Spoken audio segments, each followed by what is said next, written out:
there we are. They can't recover from that.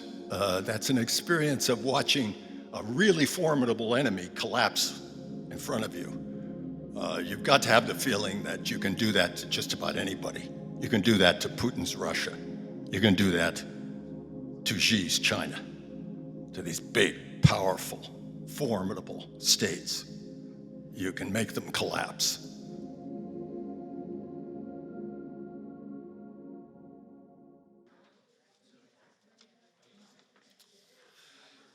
All right, good morning, everyone. Looks like people are settling in. It's 9:30, so we'll begin forum now. I am Jeff Peckrell from the Human Rights Working Group. I, along with Dolores Perez-Halbrun over here, are the co-chairs of this group, along with Melvin Starks, who sadly is not with us today. Melvin is not doing so great. He's in the hospital right now, so let's keep him in our thoughts and prayers if you do that, thinking about Melvin. Graciously, Robin and a couple of other people stepped in to produce the nice breakfast that we have for you today, which was something that Melvin has always done. I'll just talk about upcoming sessions, reasons to come back next Sunday and the Sunday after that. Next Sunday, we will have Jocelyn Lehrer, and she's going to talk about something called the Men's Story Project. After that, on April 28th, we'll have Wayne Shung, a member of our church. He's going to be talking about the environmental movement and focusing on some of the issues that exist with factory farming of animals.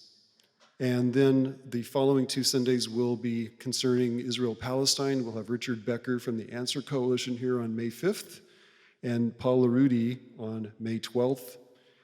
And then on the 19th, we have Project Survive, which is about a project concerning domestic abuse and stopping that and preventing it. Okay, I want to read, we'll talk about our protocols here. Everyone knows where the breakfast is, the bathroom is right outside. Q&A, we will do this with cards, so I'm sure people will have a lot of questions today. Please do write them on the cards provided on the tables. And at around 10:15, or maybe a little before or after, we'll collect those up. And John Miliska will be asking the questions of the Professor D'Agostino right over here. And that's how we'll do Q&A today. So thank you for working with us on that protocol. We have found that that works the best. I also want to mention that we ask not to use any language which could be interpreted as demeaning to the speaker, the audience, or other groups. I talked about Q&A. Do participate by raising your hand to be recognized. Identify yourself by name and using the cards. If we use the microphone, which we'll probably do little of today. Listen and respect to other points of view. And after you have spoken, let others have a chance to speak. So that's how we'll try to run the meeting today. And now I'll ask Dolores to come up and do our Ohlone recognition. Thank you, Jeff. We, the members of the First Unitarian Universalist Society of San Francisco, acknowledge that our community is located on the unceded ancestral homeland of the Ramaytush Ohlone tribes, the original inhabitants of the San Francisco Peninsula. We recognize that we benefit from living and working here, and we affirm their sovereign rights as First Peoples. The Greater Bay Area is also the ancestral territory of the Miwok, Yokuts, Patwin, and some other tribes. As the original stewards of this land, the indigenous peoples understood the interconnectedness of all things and maintained harmony with nature for millennia. We honor them now for their enduring commitment to our Mother Earth. Thank you. Thank you, Dolores. Okay, our speaker today is Professor Anthony D'Agostino, Professor Emeritus of History at San Francisco State University. He is now the host of a YouTube show called Glasnost in our time. His articles and reviews have appeared in many magazines and journals, and he has made many appearances on radio and TV. And I have heard him speak a number of times on KPFA Upfront show, so that's a good place to catch him. I always look forward to hearing him speak there. He is the author of 5 books of history on international politics, most recently, the rise of global powers, international politics in the era of world wars, and he's currently working on a book that will be the history of the era of globalization. I look forward to reading that book. So his talk today is titled Ukraine and Russia on the Brink of World War III, ? So at this time, I'd like to welcome Professor D'Agostino to the podium. Thanks for that lovely introduction, and that was that encouraging round of applause. So I want to talk about the current situation that we are facing today. It's a fraught moment that we face today. We are headed toward World War III, and it may be that we are in World War III.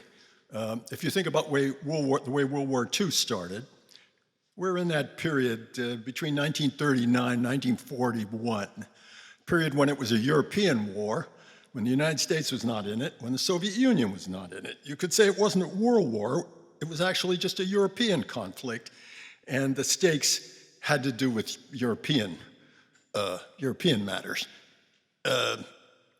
And after 1941, as you know, the Nazis attacked the Soviet Union.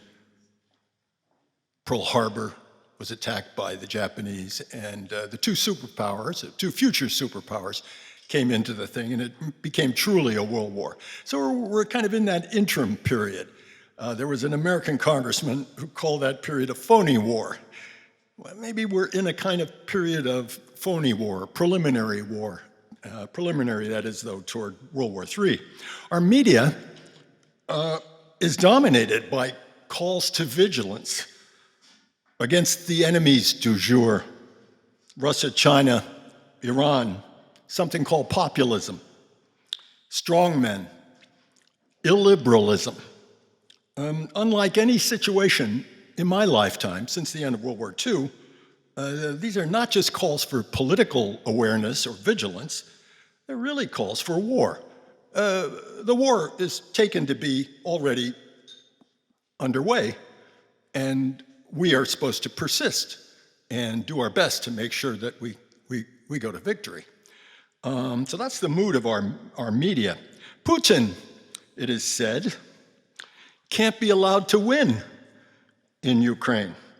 The earth will open up and swallow us if Ukraine is partitioned according to its ethnic census. China must be prevented from absorbing Taiwan, even peacefully. A foreign policy of realism that stresses national interest is suspect. If you talk this way, you're called an appeaser. Or worse, a Putinversteher. That's what the Germans call a person who understands Putin, person who thinks like Putin, or is in effect the voice of Putin. If you worry about nuclear war, you're going to be accused of giving in to nuclear blackmail. That's the way Carl Bildt, the Swedish politician, likes to put it. It's a very bellicose mood, the most bellicose mood in my lifetime, at any rate. It strikes me that the media, and in a way, all of the most important people, the notables in our elites, can't sober up from the experience of seeing the Soviet Union collapse right in front of them. They thought the Soviet Union was 10 feet tall, and to see it fall apart like that filled them with the idea that they hadn't been tough enough. And I heard this sentiment expressed to me by a number of people who are current. For example, Michael McFaul put it exactly that way, the ambassador to Russia. We weren't tough enough. We didn't realize how weak the Soviet Union was. We should have really persisted. Détente was not really necessary with the Soviet Union because, after all, we won the Cold War. It was not a question of coming to terms with Russia, as Jack Kennedy had said in his famous American University speech in 1963. So there we are. They can't recover from that. That's an experience of watching a really formidable enemy collapse in front of you. You've got to have the feeling that you can do that to just about anybody. You can do that to Putin's Russia. You can do that to Xi's China, to these big, powerful, formidable states. You can make them collapse. So that's the mood. And in a way, you have to understand that it's not something we can talk them out of. It's something that really flows from their experience, and in a way, it's got to be recovered from the hard way. It has to come up against hard experience, against failure. We have to fail to destroy Putin's Russia before we realize that it's not possible. So that's the mood I think we're in. It's a very, very bellicose mood. They expect us to go to the polls to stop Donald Trump, who tried to make a putsch against the US Congress in order to change the vote that ousted him in 2020.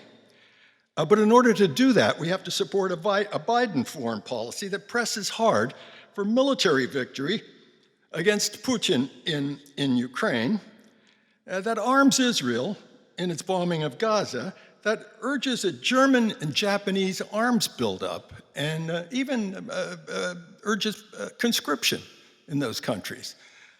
So that's what we have to vote for. There is, in fact, opposition to war, but we hear this reasoned argument from people like Tucker Carlson and Marjorie Taylor Greene. They're the ones who speak sweet reason.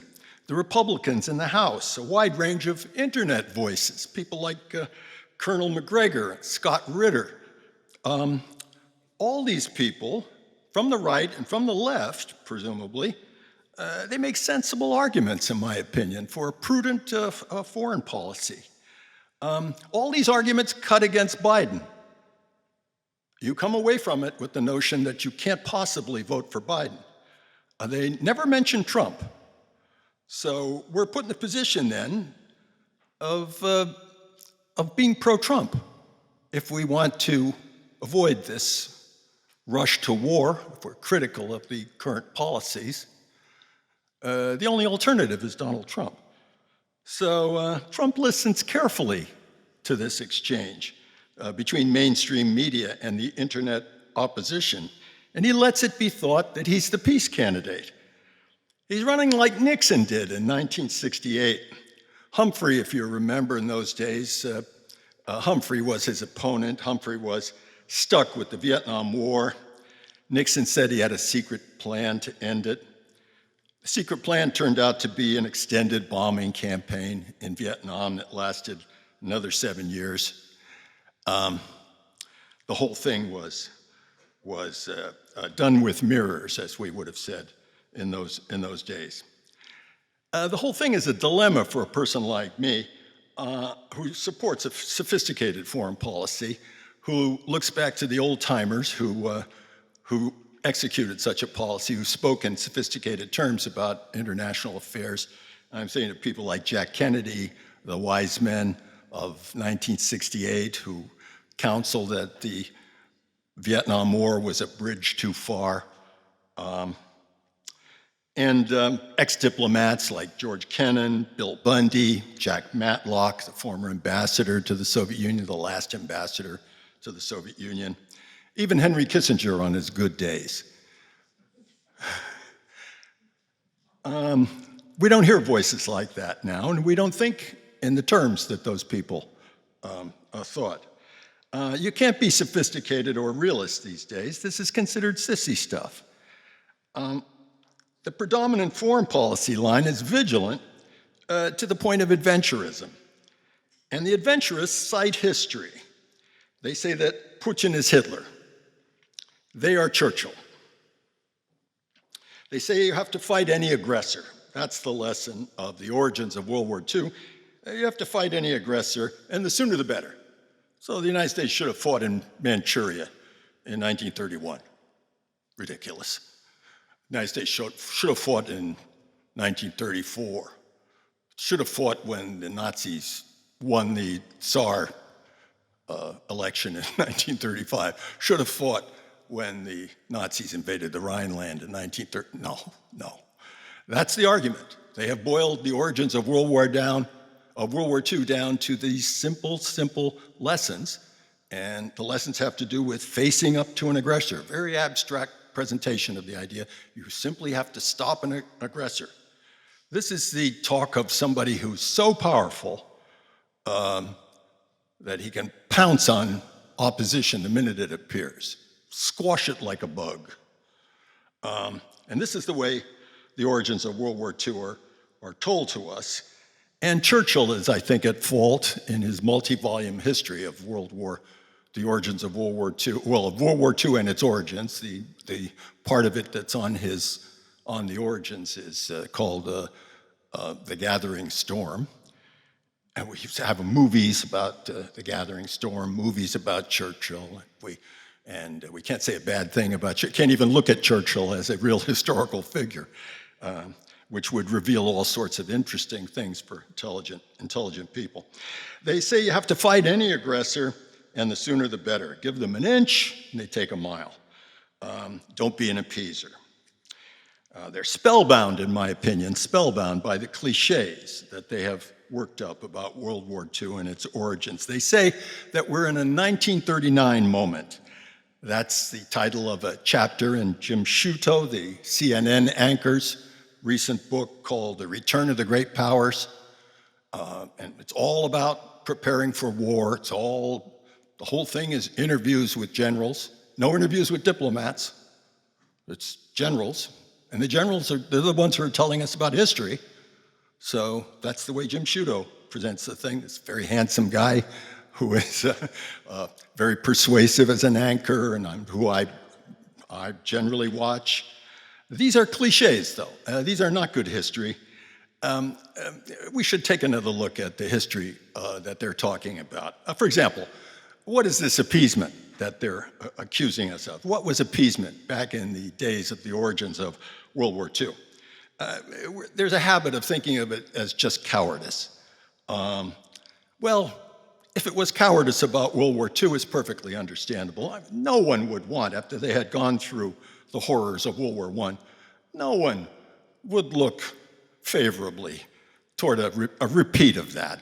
And the cliche that you see among many of the politicians of that era, and I've written about all of this stuff, the cliche that you see among many of the politicians of that era is that the civilization's ruin has been initiated by World War I. It would be finished by a second war. So everybody felt this way. You have to see the foreign policy of the period with that as a background. Everybody is trying to avoid war. And it makes perfect sense. So appeasement isn't just exactly the fear of war. It's an actual policy, and strictly speaking, it's a British policy. And the British were putting forward this policy in order to defend the British Empire. In my book that was published in 2012, the book, The Rise of Global Powers, I went through all the documents.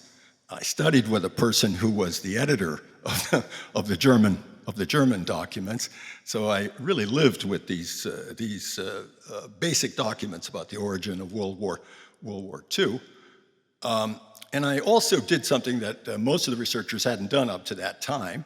I went through the minutes of the Committee for Imperial Defense, and this was all the most famous notables in British political life. And so you have all, Winston Churchill, all of them. And they are discussing British policy, in my opinion, in a very straightforward, very keen, very shrewd way, thinking about national interest, and they put national interest in terms of the defense of the British Empire, the defense of India, more than anything else. That's what really determines appeasement, the defense of the British Empire. So when you look at it that way, there are three challenges that the British are facing. This is what appeasement is really about. There are three challenges. There's a challenge by Japan in China. There's a challenge by Italy in the Mediterranean. There's a challenge by Germany in Europe. Japan's our friend. The British have an alliance with Japan that they signed in 1902. That's more important than their relationship with the United States, they say. Franklin Roosevelt is trying to subvert that that valuable alliance for the British. Franklin Roosevelt wants us to have a policy of hostility toward Japan. Mustn't go down that road. He's not to be trusted, Roosevelt. In fact, the Americans were, as Chamberlain puts it, a nation of cads. Of course, they're thinking about all of the war debts money that they had to pay to the United States. They're very, very bitter about that. But at any rate, they know that the policy of appeasement is going to be opposed by FDR and by the United States. The Soviet Union and China, they're the main enemies. They're the main problems for the British. If Germany were to destroy the Soviet Union, that wouldn't be the worst possible thing. So that's what appeasement is about. Let the Germans fight the Soviet Union. Let Mussolini and Hitler fight socialism and communism in Spain. Let Japan have half of China. Even in the Far East, the Soviet Union is considered the enemy, the real enemy. The Japanese are a bulwark against the Soviet Union in the Far East. Above all, keep FDR quiet and resist his, and Churchill's to some degree, their call to confront Nazism. So this is a policy that's based on national interest and defense of the British Empire. It's very similar to the present war line. If you look at it strictly in terms of the geopolitics, look at the actors, look at the alignment, it's very similar to what the United States and Britain are doing right now. FDR had a different picture, and the picture is a US picture, an American picture. It's different from the British picture. The Soviet Union and China are the main problem. Excuse me, the Soviet Union and China are not the main problem. Those who are fighting the Soviet Union and China, they are the main problem. The US has to act together with Russia and China against international gangsterism, which is represented by the fascist powers. This is FDR's line, but Churchill eventually came around to it. By 1936, Churchill had applauded the Japanese seizure of Manchuria in 1931. But by 1936, he came around to it and decided that perhaps Germany would have to be opposed, but if you took the view that you were going to oppose Germany, you had to play ball with the Soviet Union. So he's calling for an alliance with the Soviet Union by 1936. It's Churchill then and Roosevelt against the appeasement line. And appeasement was not dropped until March of 1939. And it was not dropped until FDR threatened the Chamberlain government about it. He said, you can go along with this, you can play ball with Hitler in Europe, while I am trying to prepare the Americans for big things. You can go along with that, but if you get into trouble and it doesn't work and there's a war as a result of it, don't count on us. So you have to oppose him in order to have our support. So that changed the appeasement line, and eventually they dropped it. So by the end of March, there's no more appeasement. Chamberlain himself comes out in defense of Poland. So I stress this difference of opinion between the US and Britain, a difference in the two pictures, and especially in its geopolitical terms, especially in terms of the alignment. The US has a national interest in good relations with China.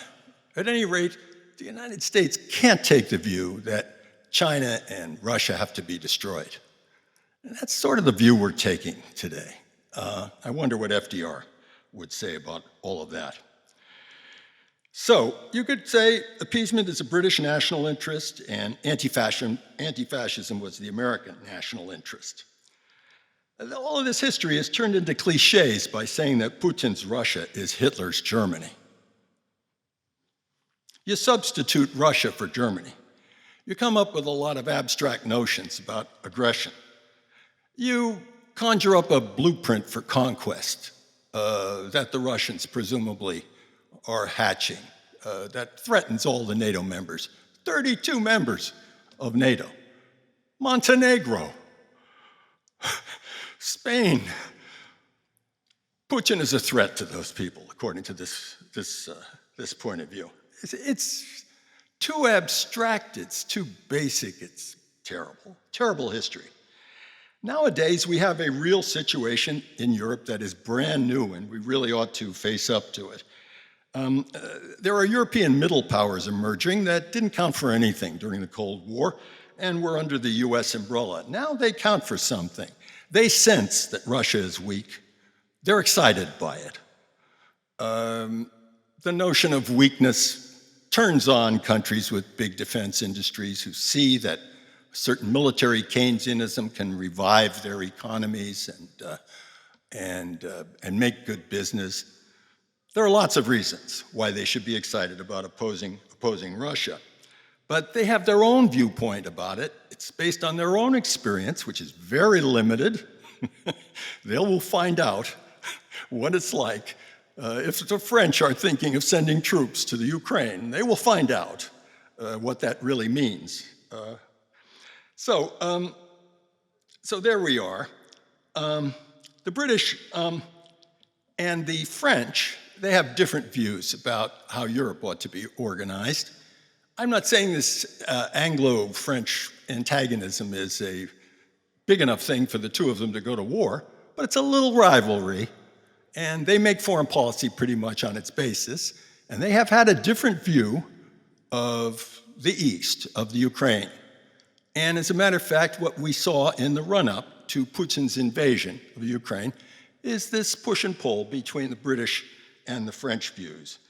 The French and the Germans pretty much followed the French in those days. I don't think that's the case anymore, but they followed the French in those days. There was a Franco-German tandem. They took the view that we have to tamp down the conflict in the East, and they proposed the Minsk Accords. So the Minsk Accords made peace between Ukraine and Russia, and the British fought them tooth and nail. So the British have a different view of the matter, and they involve separate bilateral alliances with a string of countries, with Sweden, Poland, Japan. And these are the same countries that were part of the grouping I'm talking about from 1937, around the Anti-Comintern Pact, which was signed in November 1936. So they have a different viewpoint about the matter. They talk about global Britain, and so they have their alliances. They denounce the British, the Nord Stream pipeline and the Minsk Accords. They look for bulwarks against Russia and China. Geopolitically speaking, this is the same alignment, I think, as 1937. The Anti-Comintern Pact, it brings together Britain, Germany, Poland, Japan. Britain is connected to Germany by the Anglo-German Naval Pact of 1935. The Germans and the Poles have an agreement from 1934. The Japanese adhere to the Anti-Comintern Pact at the end of 1936. It's a ring of countries, a little like the British idea of global Britain, a ring of countries around Russia and China. We have the perspective, I think, oddly enough, of the German appeasers, or the British appeasers of 1937, rather than a truly US view of the type that Roosevelt had. You could put it in larger geopolitical terms, and the Russians do this. Alexander Dugin, who some people call the brain of Putin, puts it in these kinds of terms. It talks about the powers encircling Russia, and they are the naval powers who are encircling the land powers. And this is an old chestnut of geopolitics right from the beginning of its first theorists, Sir Halford Mackinder, Karl Haushofer, all these people who were very widely read in the 20s and the 30s. It's the thalassocracies, the naval powers around the Eurasian continent. That's a way of describing the British Empire, by the way. And that's the main struggle.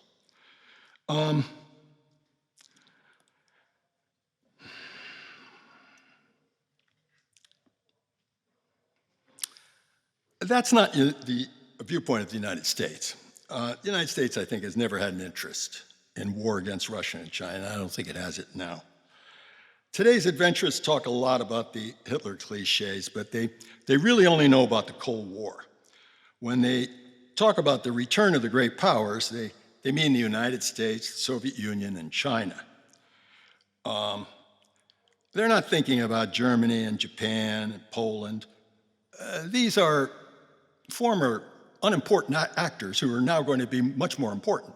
They are middling powers that are seeking to be great powers, that are on the make, and that sense weakness in their enemies, and that regard, in my opinion, manipulation, although maybe that might not be the right word, but it's one word one could use, manipulation of the United States for their own national interests. And they have expansionist ideas. They are revisionist powers. I think they may take us where we don't want to go. We can't give them all a blank check if they're going to oppose Russia and China. And that is more or less the outlook we have today. So that is the essence of the message that I'm centering on. And I guess there's one more point. There is a good deal of enthusiasm about the idea of the Cold War. So people who want a more bellicose policy say, oh, we're reviving the Cold War. Oh, and they have this rosy image about the Cold War. All you did was muscle up and build a lot of weapons, and before you know it, the Soviet Union falls apart for you. That's the image they have. When they talk about the revival of the great powers, they're only talking about the big three, and they're not talking about all the other powers that will come into play. When they talk about deterrence, they're thinking in the old-fashioned Cold War idea of deterrence. Article 5 of the NATO Treaty of 1949. So Article 5 says an attack against one is an attack against all. Now, what does that mean in 1949? There's a bunch of little powers. So an attack on some little power means it's an attack on the United States. So the United States is the one that counts. When NATO was first put together, the United States had the idea that it was an organization for the defense of Europe, and it asked the Europeans to raise troops. And at Lisbon in 1952, they all came together. And they said, oh, let's set some force goals for all of the new NATO countries. Well, let's have 41 divisions. Oh, and they all said yes, they all agreed, 41 divisions. Then they all went home to their parliaments, started to talk about what that would cost, and their parliament said, forget it, out of the question. The United States is a nuclear power. We don't need all these troops. We're going to depend on the US nuclear deterrent. So NATO, right from the beginning, was a nuclear alliance. The United States was the only power that counted, that was going to be called on in the event of war, and it was its nuclear weapons that were going to count in the event of war. So a nuclear alliance. Nowadays, Article 5 may not mean what they all think it should mean. I'm pretty sure they all think it means the United States will take the same attitude it took during the Cold War, which was extended deterrence. We are deterring the Soviet Union. If the Soviet Union attacks Europe with conventional weapons, the United States will respond with nuclear weapons. That's what Article 5 used to mean, and I was part of that myself. I had a tank platoon back in my youth, and there we were, and we were pretty sure we were not going to be able to actually stop the Soviets if they came at us. It was said they had 175 divisions. So now the question, we were a tripwire, and we knew it. We all talked about it, a tripwire. We were going to trip the wire for a nuclear response that's going to deter the Soviet Union. That's what NATO was all built about. When they talk about Article 5 today, that's what they're all thinking. But maybe it doesn't mean that anymore, and you can sort of see that in Ukraine. Maybe what Article 5 really means is the Europeans ought to spend a lot of money. This is the Lisbon Four Schools idea again from 1952. Maybe the Europeans ought to spend a lot of money and build up their own forces and defend themselves. In fact, one of the last things Henry Kissinger said before he died was that he had seen Europe develop to the point where it actually could defend itself. I don't know if these Europeans want to defend themselves. We'll find out. We'll find out when the French start sending troops to Ukraine. Does every European country that's up against the Putin's Russia, do they all want to be like Ukraine? Do they want to lose a whole generation of young men? So that's what we're faced with now. In short, what I'm driving at, I suppose, is that these are really, really complicated, difficult, new, and grave matters that we're dealing with in international politics. And we're not getting a sophisticated debate about any of these issues. What we're getting is attacks on the social media as purveyors of conspiracy theories. We're getting calls for thought control on the campuses. That's the sort of thing we're getting. We need a calm and careful discussion. And we have a big problem, or I might say two big problems to discuss. Number one, how are we going to avoid the return of Trump, the strong man, the president for life? And number two, how are we going to avoid World War III? Thanks.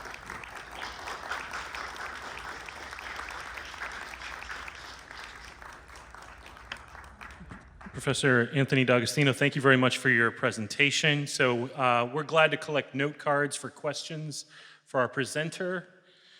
And first question, if we are on the brink of World War III, what policies or action should the U.S. take to reduce the risk and to de-escalate? I haven't got a good answer to that question. My whole perspective on the matter begins with slowing down. And there we are. We're all going too fast. And we have to have a review of the fall of the Soviet Union. And we have to come to terms with the idea that this was really an accident. It's not going to happen again. And that we're not winning in Ukraine. In fact, one could extend this further. It's probably the case that Israel is not winning in Gaza. And really, there's no hope, I think, of any kind of coalition in the Pacific area against China. I don't think we can find people in China, or excuse me, in the Pacific area, who are willing to fight China.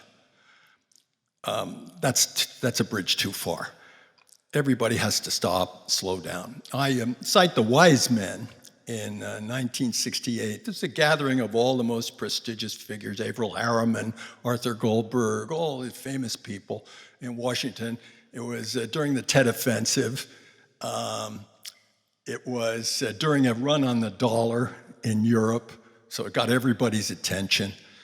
And they said, maybe we should have a policy of solvency. And solvency, that turned out to be their slogan. Solvency meant do what you can do and recognize what you can't do. That's nothing more than that. If our government was based on that idea, or if Biden proclaimed that his was a foreign policy based on solvency, that would thrill me and make me vote for Joe Biden. Poland and the Baltic republics have experience with Russia. Are they not right to fear they are next? Baltic republics are certainly within their rights to call for independence from Russia. They have a right if we think of it in those terms. But the world is cruel, isn't it? They're not so strong. I don't know if they can do this by themselves. Maybe the right thing for the Baltic states to do is to cultivate good relations with Russia. Sorry, but there it is. We can't regard them as equals to Russia, who can stand up, roll up their sleeves, get ready to punch it out with the big bully. No, no, no, no, no. Smaller powers, right next to big powers, have to stay on good terms with them. I don't think it's impossible to do, and I don't think Putin has a blueprint for conquest that necessarily, well, I could be wrong about this, that necessarily involves a march into Estonia. I don't think so. Although the president of Estonia, she does. She thinks that's on the horizon, and she says, amazingly, we're fed up with deterrence, we want defense, we want to be ready to fight them. What is she thinking of? She's head of state of Estonia. She should remind herself of this. She should think accordingly. When a person like Henry Kissinger talks about Finlandization, that's what he's talking about. Act the way Finland did during the Cold War. Finland was not a satellite of the Soviet Union. The Finns simply resolved that they were not going to take an attitude that was hostile to the Soviet Union. They were not going to allow troops to be stationed there. They were not going to threaten the Soviet Union. Even though Finland, might think of itself as an equal of the Soviet Union, nevertheless, it had an element of prudence to it. So what I would say is that with regard to the Baltic states, I think prudence ought to prevail there as it does in other things. October 7th is Putin's birthday.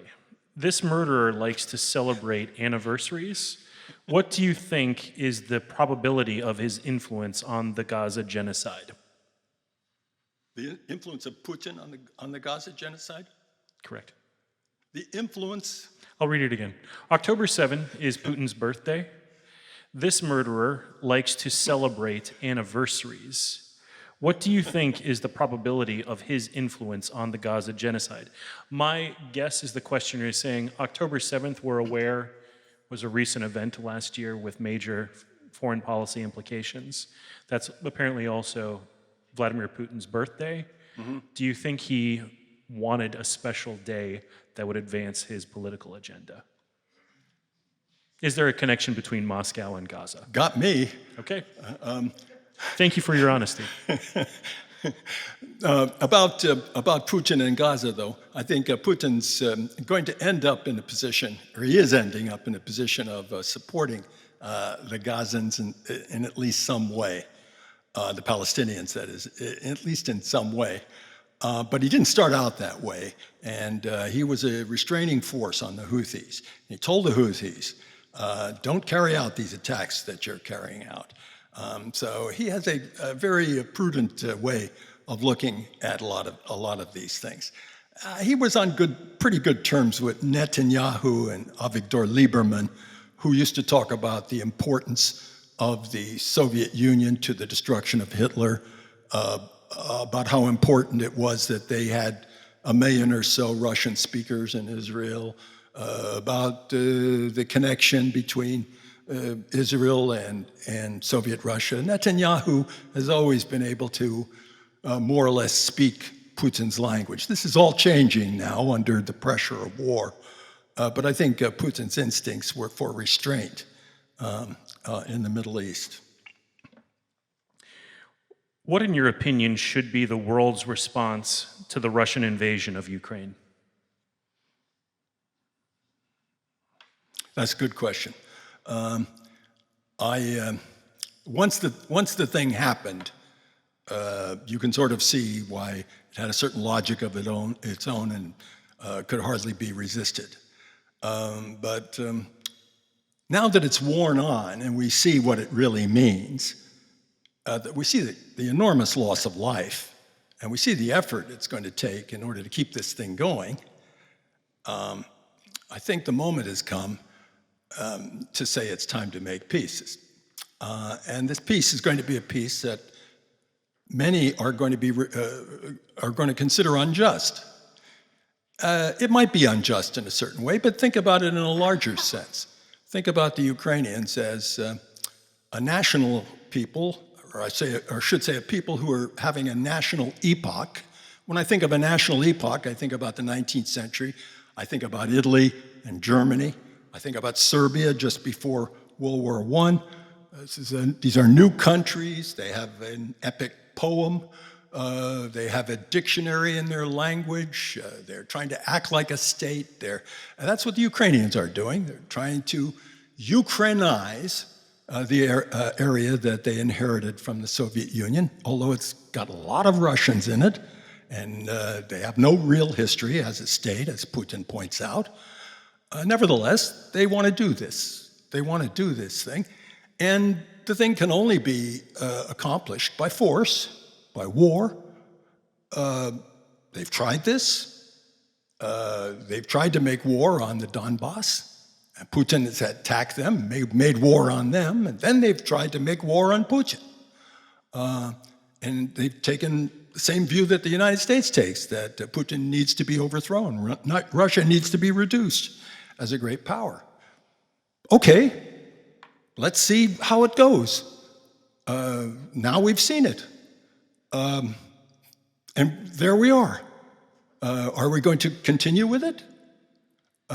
Or are we going to stop and take stock of where things are and our original aspirations as a nation state? I think Ukraine can still be a state with the Ukrainians. After all, if we were to divide the thing right now, the way the battle lines stand, the Russians would pretty much control the areas with a predominance of Russian speakers. Those people were going to be Ukrainized. That is to say, the Ukrainian was going to be taught in the schools, Russian prohibited. Same with the media. So maybe this is not going to happen because the Ukrainians couldn't win it by force. So they have to take stock of the realities, as Germany, Italy, and Serbia did. What advice do you give to scholars and students of international law and political history in studying the current global political climate? That's a lovely question. I think it's really good to consider the views of the departments of political science and the departments of history. So usually in political science, they have specialists in international relations, and they are international relations theorists. And among the theorists, there are different schools of thought, but the one that has held center stage during my lifetime is called realism. And a guy named Kenneth Waltz is the main proponent of this realism. And it's not just the old-fashioned realism I've been talking about today. It's got a little more sophisticated. It says there is realism that comes from the international situation, that we don't have a world government, we have a multiplicity of powers, there is no international law. Big questions have to be decided informally, that is to say by force, or by general agreement if people fear the use of force. And that's the way things go. So that's the school of realism. Every student ought to be familiar with that, in my opinion. But I don't think that students ought to be. Devotees of that form of realism. I think they should take history courses, and and when you take history courses, I think you see all sorts of other elements. To be sure, the things that they are talking about, a person like John Mearsheimer. By the way. How many people here, have you all heard of John Mearsheimer? John Mearsheimer, I think, is probably the leading realist scholar who has a following on the internet. He is the voice of reason vis-a-vis US policy, especially on Ukraine. I don't entirely agree with him in the theoretical sense, but he talks nuts and bolts of real life, so you can't ignore him. Still, I think the student ought to study, in addition to realism, ought to study history, because the student will find out soon that history is full of dynamism, full of excitement, and big ideas and revolutionary thoughts. And that's really what makes history change from one moment to the next. So it isn't just billiard balls bouncing into one another in predictable ways.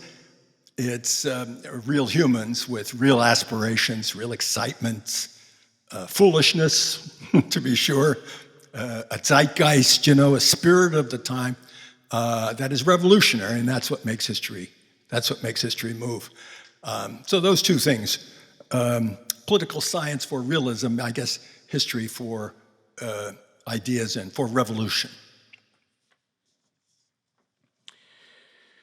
Could you please comment on possible negotiations that would appease Putin to withdraw from Ukraine? Very tough, very tough. Putin is not in the mood to make peace. He's got to see how far he can go, and his enemy is falling apart. So that's not the mood people are in usually when they're ready to make peace. The people who want to make peace are the people who are going under and who need peace. So it's a very tough thing now. Ending this war is going to be very, very hard. That is to say, ending it without a really abject collapse of Ukraine, as I see it. You could say that if the Ukrainians were smart, they would overthrow Zelensky and sue for peace, but I'm not sure what they would get from Putin under these circumstances. There's a military issue at play here, and it has to do with the stalemate at the front and the superiority of the Russian arms in terms of this stalemate. The big Russian gains that are being made right now, they're not rolling over the countryside. It's not blitzkrieg. They're gaining towns by very small unit actions that take this little part of a village, that little part of a village. When they knock out 2 or 3 tanks in the course of a day, they get very excited about that. They brag about having knocked out a couple of Bradleys or one of those sophisticated German tanks. So the actions are very, very small. But that doesn't mean that the Russians aren't moving ahead. And they're moving ahead by this crushing superiority in artillery. So this is a very, very tough circumstance under which Zelensky has got to recruit his 500,000 new men, which he says he needs. He's already gone through probably something like that figure since this war started.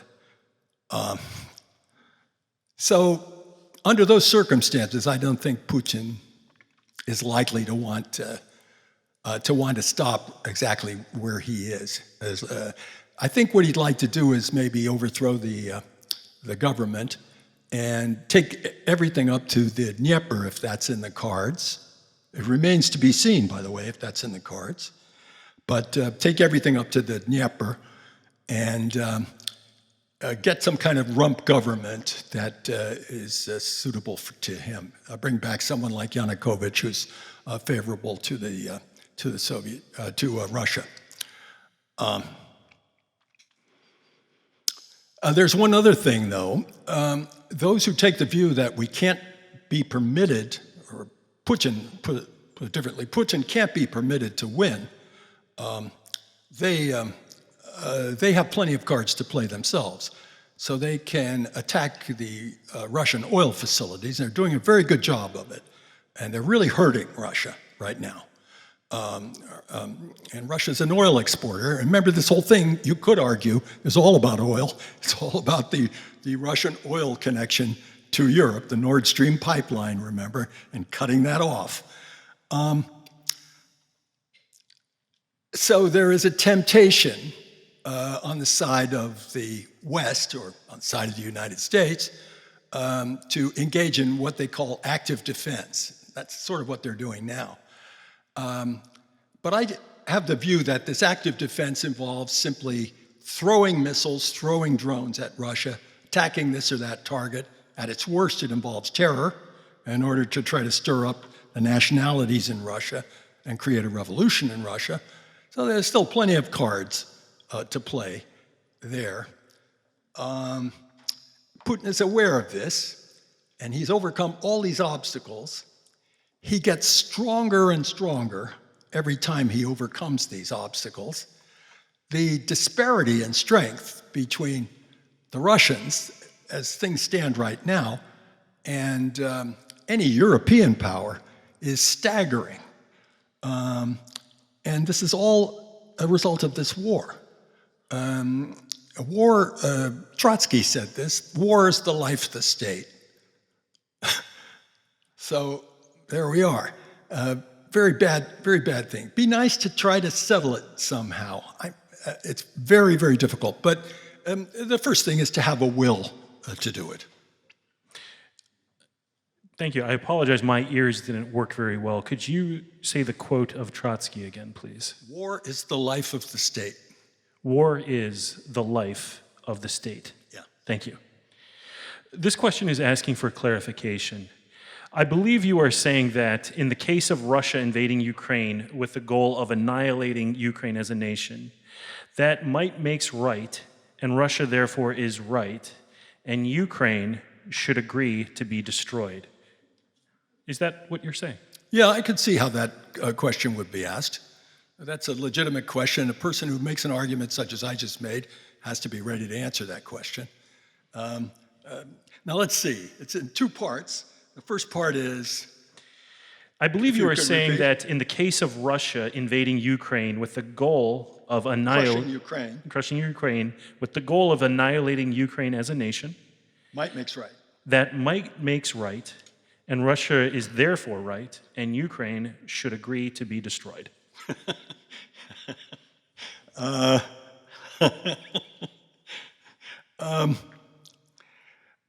Number one, Russia didn't invade with the idea of destroying Ukraine as a state. I'm pretty sure. Although, this is something historians will argue about, but if I were to give my own view of it, I think Russia invaded with the idea of overturning the government, changing the government. Remember, in December of 2021, the Russians had invaded Kazakhstan in the same way that they tried to invade Kiev. They had a color revolution that had broken out in Kazakhstan. Russians intervened against it and restored order in a couple of weeks. And they did it with these massive tank columns, 10 miles long, huge tank column, blitzkrieg, into Kazakhstan. And it worked. And so that's what they were trying to do with Ukraine. They wanted to march to Kiev, I think, and put a person more favorable to them into power in Kiev. And I think right from the beginning, that's what Russia has wanted, not to crush Ukraine. I think they would have been perfectly happy with the Minsk Accords. There's no evidence, no one can argue that the Russians subverted the Minsk Accords. They made peace between Ukraine and Russia on the basis of Ukraine, Russia, Germany, France. So that leaves Britain out. And of course, Britain didn't like the Minsk Accords and did its best to subvert. Broke with Europe, Brexit, and tried to subvert the Minsk Accords. And the United States, of course, pitched right in, tried to subvert the Minsk Accords. I think Putin would have gone for that. Everything's different now. This war has been going on for 2 years. It's a different Putin. I don't know if he doesn't want to crush Ukraine completely, if he could, if that turns out to be in the cards. Suppose there were a revolution in Ukraine, and the generals overthrew Zelensky and said they wanted to make peace with Russia, and who knows what Russia might demand of them. We can't put our finger on that. So that whole question of crushing Ukraine, that's a complicated question, and it's changing with the dynamics of the war. Now, as to whether the things I've been talking about suggest that might makes right, the argument of Thrasymachus in Plato's Republic, you remember, might makes right. Justice is the power of the stronger. No. I'm not calling this justice. In fact, I hope I stress that often when I talk about the problem of making peace, I'm talking about making peace on the basis of a an arrangement that might be quite unjust. We're making a compromise because we're afraid that war will be more destructive. That's what we're up against. And that's what it's like in our ordinary life. We don't walk around executing our principles, without thinking about the consequences. So international life is like that. I think this question is asking you to clarify a previous response you gave. Up to the Dnipro, do you mean east of the Dnipro or west of the Dnipro that Putin would take? Yeah, all the area to the east of the Dnieper River. That could happen the way things are developing, but we don't know. We don't know. This thing about attacking Russia in the way that Ukraine is now doing, the problem with that is that the Russians can probably attack Ukraine in the same way to a much greater degree. So that exchange goes back and forth until it escalates and someone uses nuclear weapons. Now, the danger was that Russia would use nuclear weapons, but I say Russia would never use nuclear weapons unless it was losing, unless it had to. But we could get some kind of escalation that could create some kind of general nuclear confrontation over this whole thing if we don't decide that it's time to quit. It's possible that our leaders can take the view that this thing can go on 20 years. I've heard people talk that way.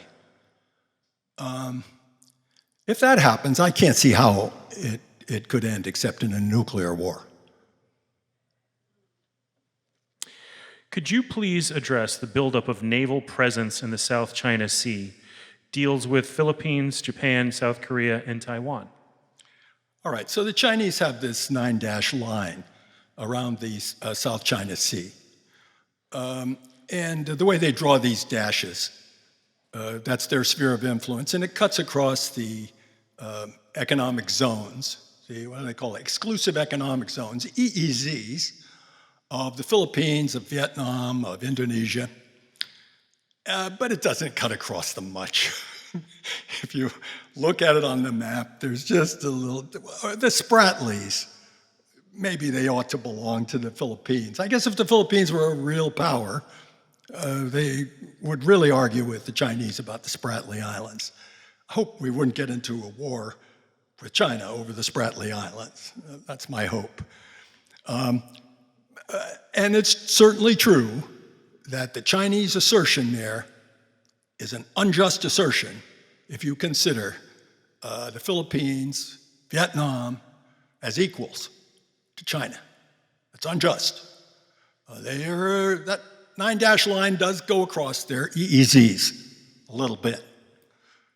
And it's a reflection, I'm sure the Chinese think of it this way, it's a reflection of their growth as a great power. And that smaller powers ought to take note. So that's the way they look at it. Not sure how to deal with this. Graham Allison wrote a whole book about it. He calls it the Thucydides trap. And it's from an argument by Thucydides in his History of the Peloponnesian War, when he said that, what was it? Sparta was rising against Athens, and the mere rise of Sparta caused the war. That is a very mechanical way of looking at, say, the origin of World War I or the origin of World War II, things I've written about. A very mechanical way of looking at it, but it's a little crude, but it's not wrong exactly. You could say World War I happened because Germany rose, the British thought themselves supreme, the British organized an encirclement of Germany. That's how World War I started. Certainly German historians, many German historians have made that argument. So that's the Thucydides gap. Is that inevitable for us with China? Yes, in a way.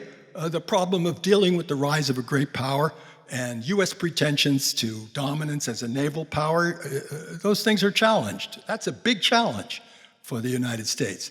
It's not an easy thing to settle. Henry Kissinger fooled around with the idea that we could yield to China as a naval power the same way the British yielded to the United States. That's a speculative thought of Henry Kissinger in his book on China.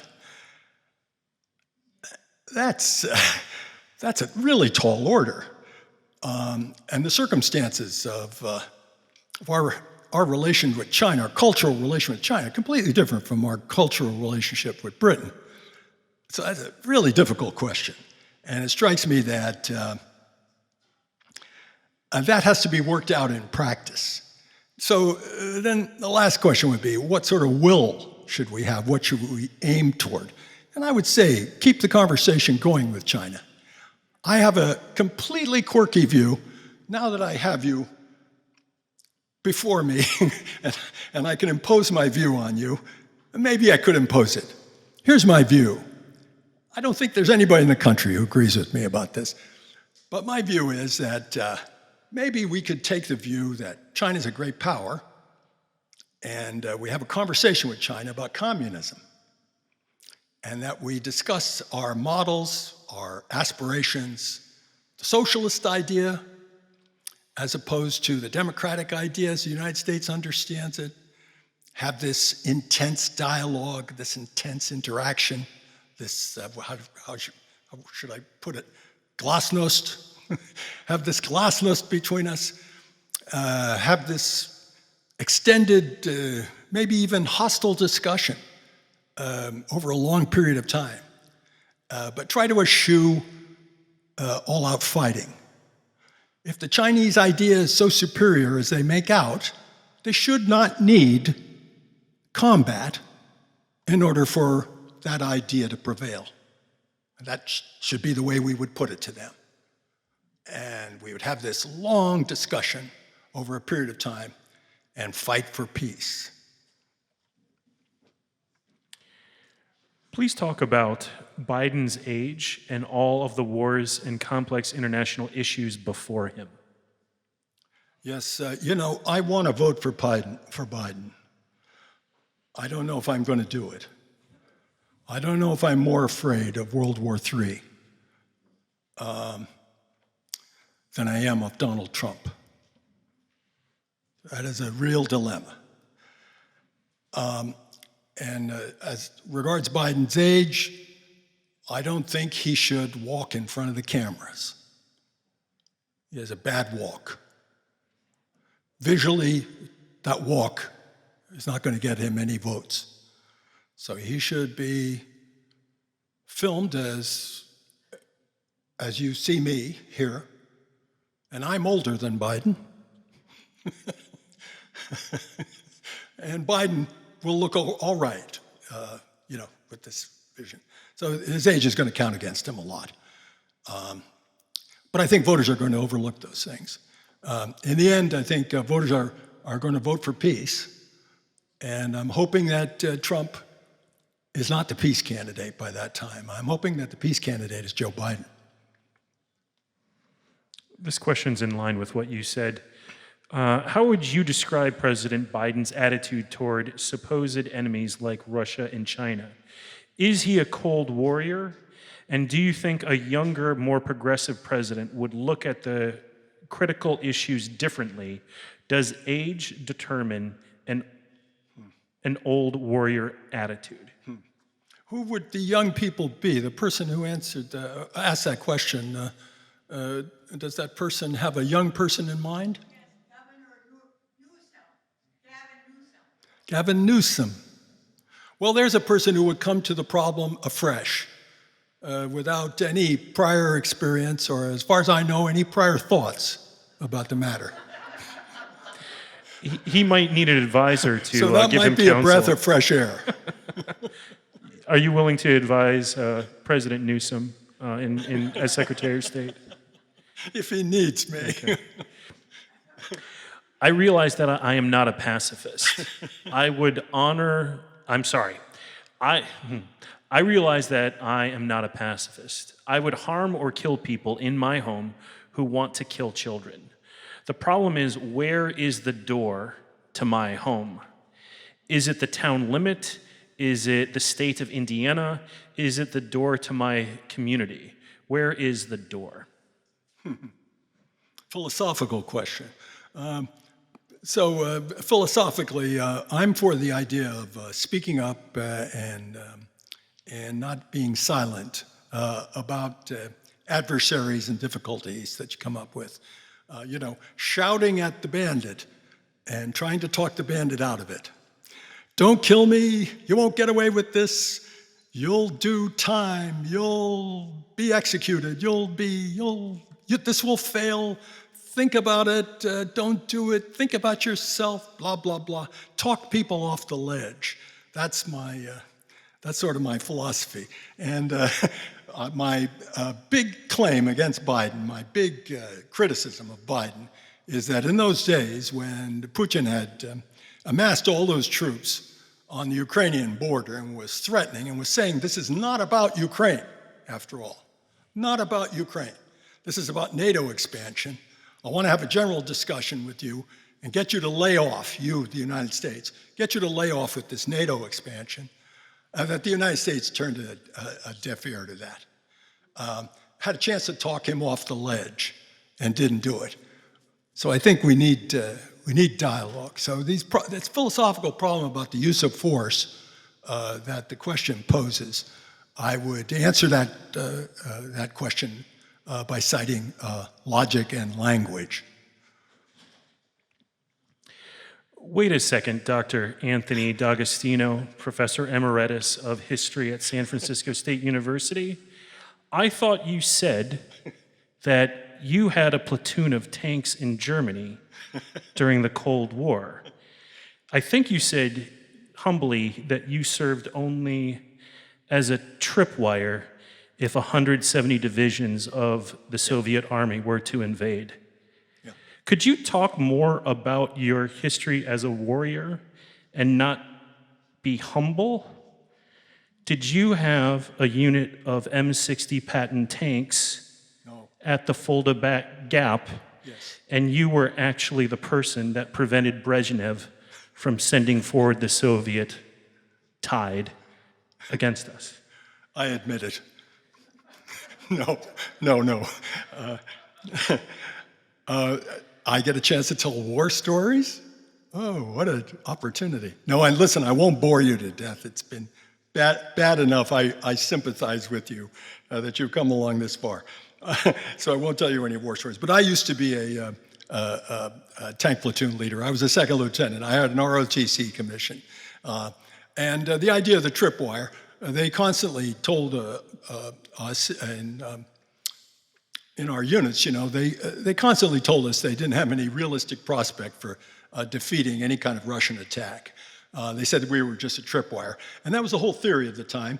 Extended deterrence was the doctrine. Henry Kissinger had a lot to do with the framing of this nuclear doctrine. Very sophisticated stuff. And it had to do with the force of the tripwire. So we were at the front. They were supposed to overrun us, according to this theory.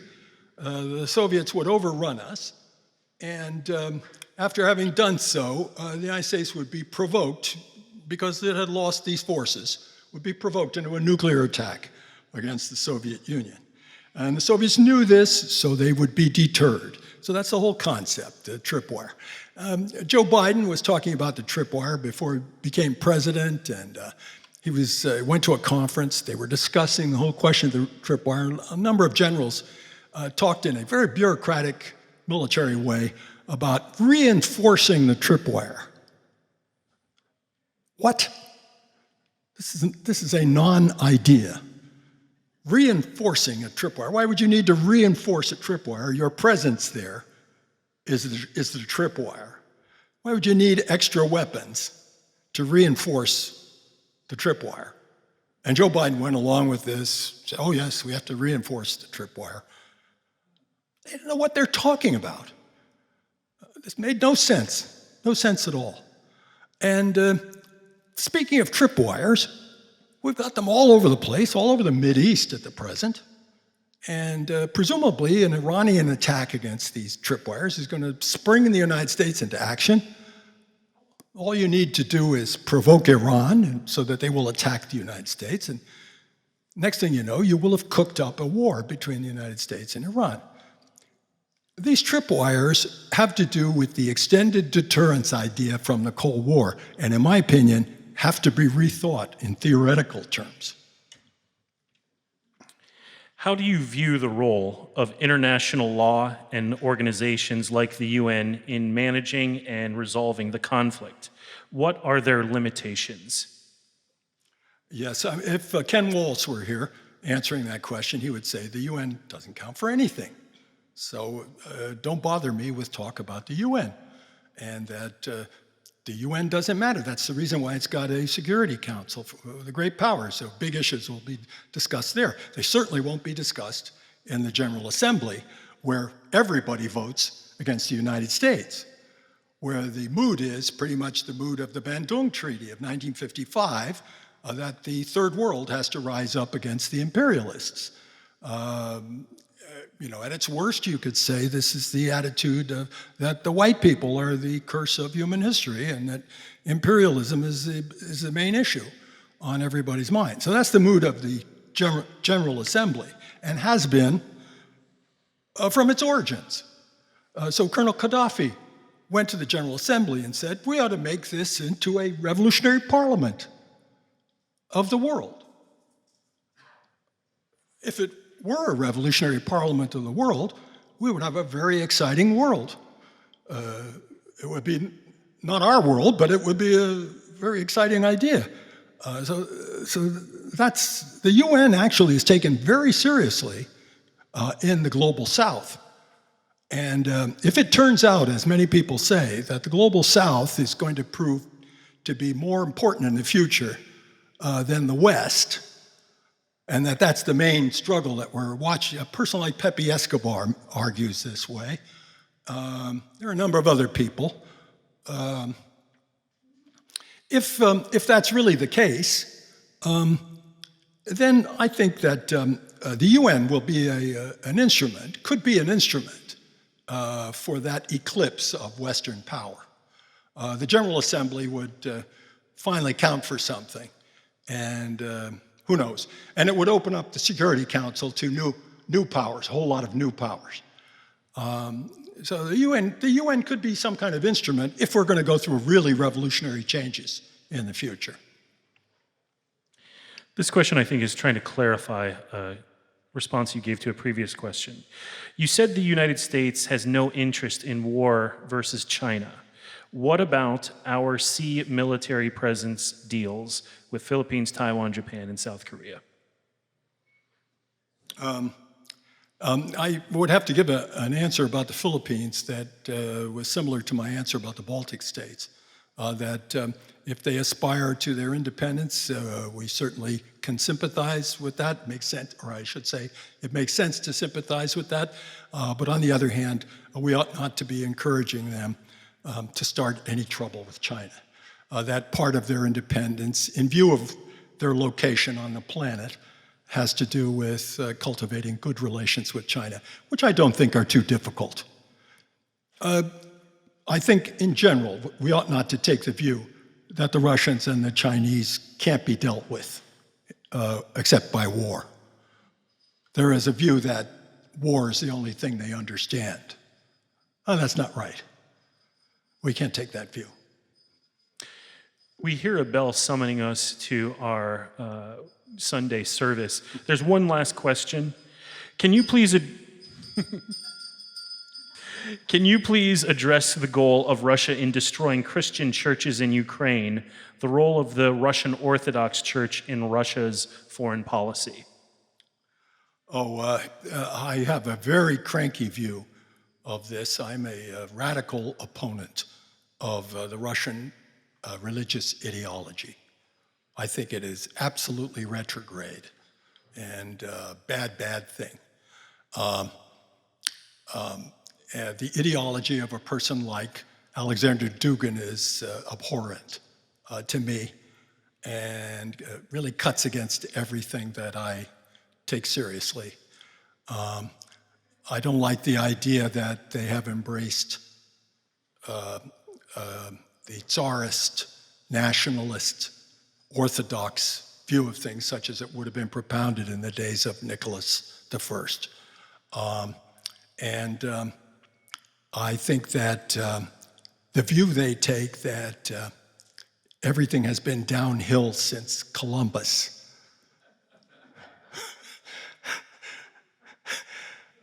is all wet, and that modernity and enlightenment are things we must strive for against religious obscurantism. We've learned a lot of things from you today. We've learned that Henry Kissinger was a yielder and appeaser to Chinese naval power. We've learned that you're willing to be Secretary of State to President Gavin Newsom. Thank you very much for that. And I want to make sure I get your title correct. Do you prefer the title Professor, Doctor, or Lieutenant? Captain. Okay, Captain Anthony D'Agostino, ladies and gentlemen.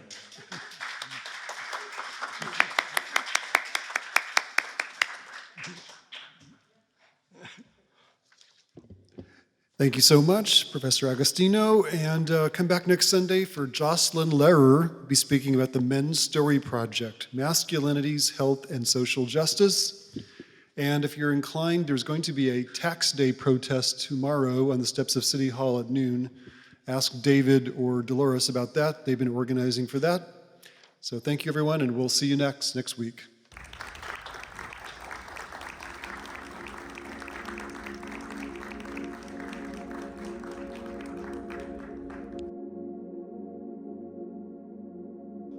There we are. They can't recover from that. That's an experience of watching a really formidable enemy collapse in front of you. You've got to have the feeling that you can do that to just about anybody. You can do that to Putin's Russia. You can do that to Xi's China, to these big, powerful, formidable states. You can make them collapse.